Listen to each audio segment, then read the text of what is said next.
Thank you very much to Eddie and Donna and the educators from Mon County. The video was riveting, and we appreciate the handout too.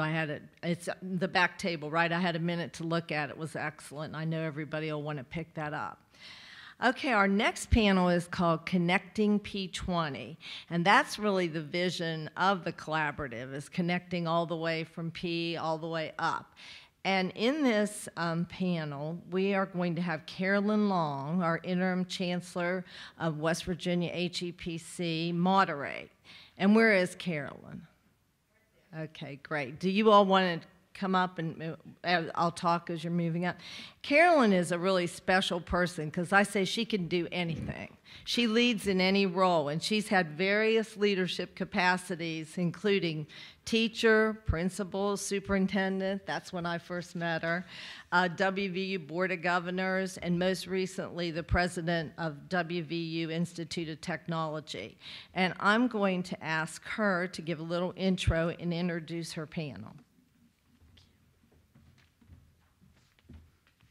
Thank you, Donna. It's glad to be here with everyone, and anyone that's known me all these years, P-20 is very close to my heart because I believe that we can never be successful until we really make everything come together. I would like to make one special thank you. I'd like to thank Gail this morning because I forgot about our age, and so I wrote down their names so I wouldn't forget who I was introducing. So I thank you very much as we go down our road. So we have two people here today that are going to talk to you about P-20. I first want to make sure that all our legislators in the room especially remember that we do have a P-20 website and a portal which has all kinds of data in it. And as that website has and that portal has grown, we now have all the information from high school for student enrollment, the courses they've taken, their transcripts, their testing, and all of their school information. Then we go into our post-secondary for our high schools, for our colleges, excuse me. We have student enrollments, we have their courses, we have their registration, and we have their financial aid information and their graduation information. Then we go with workforce. So we have all of their employment patterns, their quarterly and annual wages, and employment information.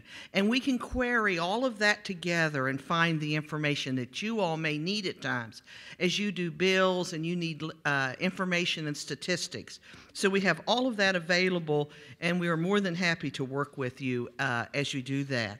So as I said, we're going to do things a little differently. We're going to, Amelia and Adam are going to come up here in a few minutes and talk to you about a couple of things, and then we're going to put you to work, and that's why you have some information on your table. So it is with great pleasure that I introduce the two people that are going to finish this out. Is Dr. Amelia Courts, she is the Executive Director of the Education Alliance. She's worked in education and has her bio in the middle. And then we have Dr. Adam Green, which is my Vice Chancellor for Student Affairs for HEPC. And I will tell you, I don't know of anyone other than these two people that have any more of a real true feeling about the young people in West Virginia, whether they be 3, 2, or 22, or 32. They truly believe in education. So, Amelia, I think you're next.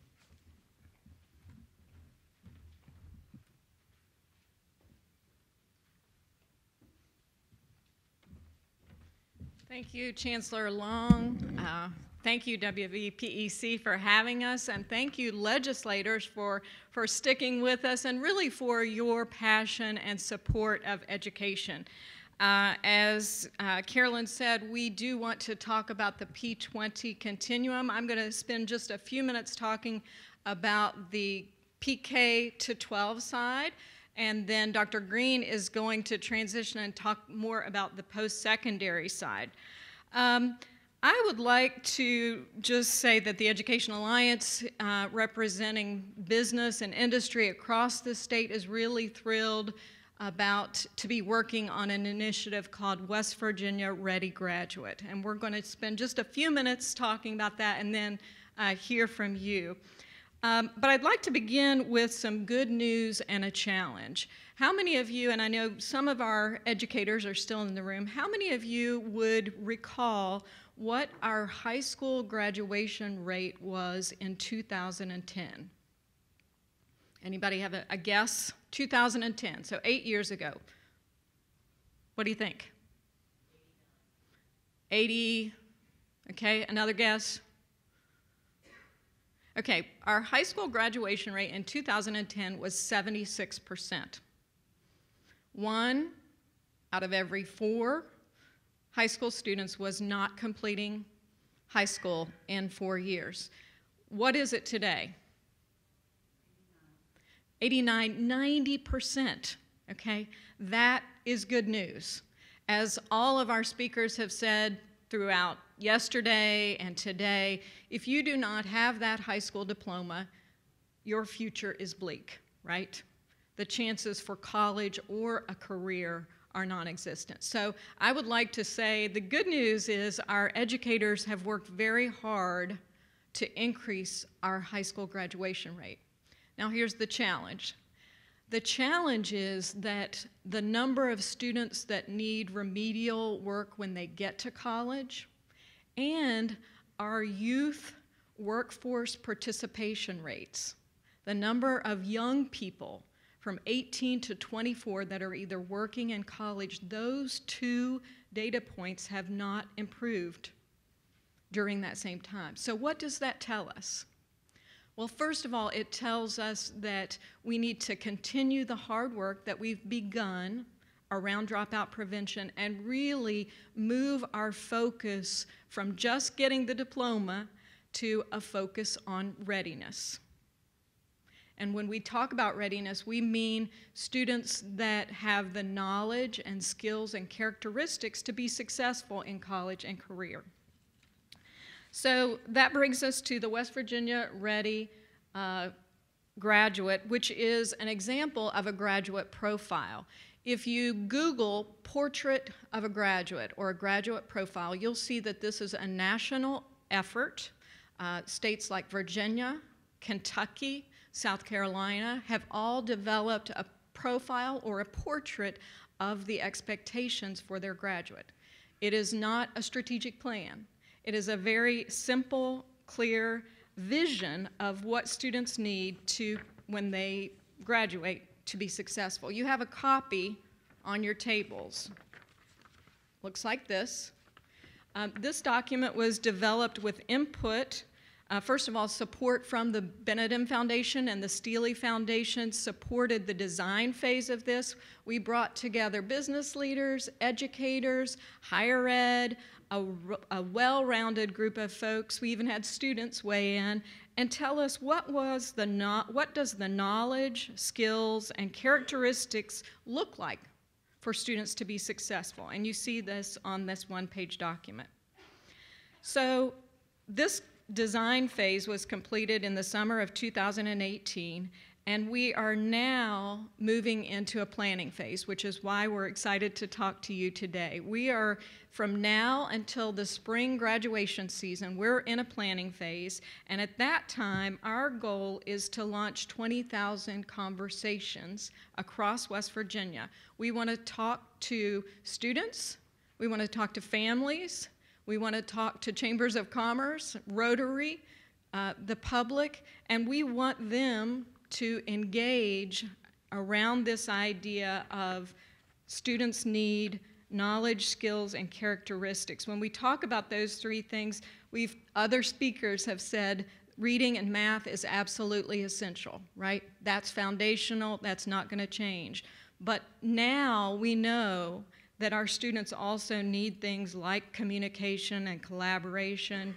They need to be self-aware, and they need to have a strong work ethic. So these are the kinds of knowledge, skills, and characteristics that we want to really build a broader understanding and a common vision for, and we would like your help in that effort.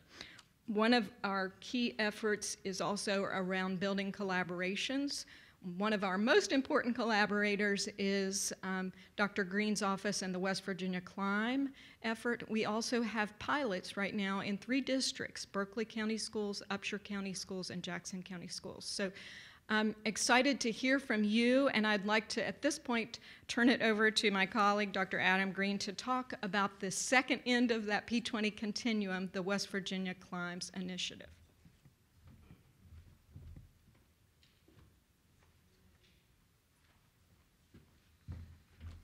Thank you, Dr. Quartz, and thank you, Chancellor Long, for the invitation, and thank you, Donna and Gail, for having me. I know many of you, and many of you I do not know, but you probably, if you've been around me, you know that this is something I'm pretty excited about. I am a firm believer in the power of people, and I am a believer in the power of our West Virginians, and that our key to success is getting more students in and through some sort of education and training beyond high school. As Chancellor Long mentioned, my name is Adam Green. I serve as the Vice Chancellor for both the 2-year and 4-year system.